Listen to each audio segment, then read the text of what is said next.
continues to invest in education to improve education outcomes and create a level playing field for all Kenyan children.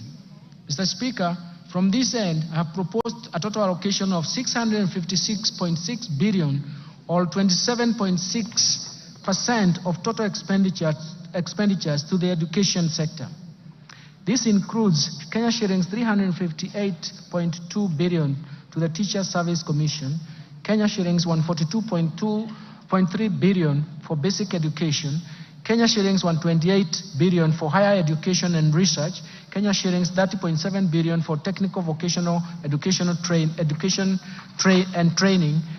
Mr. Speaker, the allocation of the education sector includes Kenya shillings 9.1 billion free primary education, 61.9 billion shillings for free day secondary education, Kenya shillings 30.7 billion for junior secondary school capitation, and Kenya shillings 5 billion for the examinations fee waiver. In addition, Mr. Speaker, I have proposed an allocation of Kenya shillings 13.4 billion for the conversion of 46,000 junior secondary school interns to permanent and pensionable terms.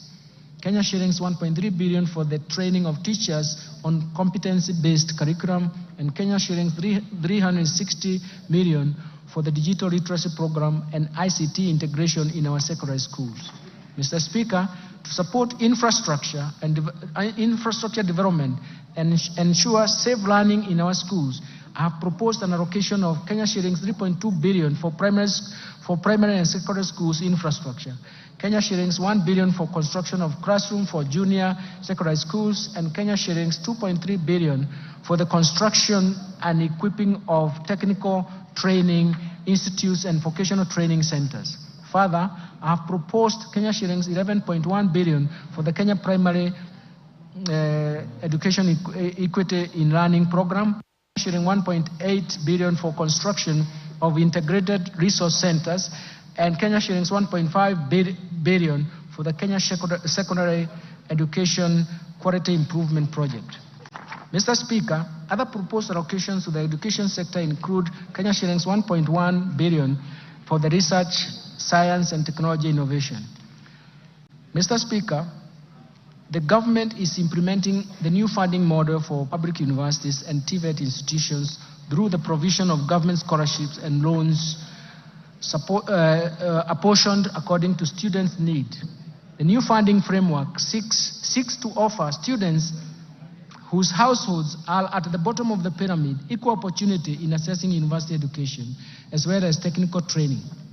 Towards this end, Mr. Speaker, I have proposed an allocation of Kenya shillings 35.9 billion to the Higher Education Roads Boards for provision of loans to university and TVET students, Kenya shillings 16.9 billion for the scholarship for university students, and Kenya shillings 7.7 billion capitation and scholarship for TVET students. Let me move now to supporting manufacturing for job creation. Mr. Speaker, further to promote local industries, I have proposed an allocation of Kenya shillings 23.7 billion under various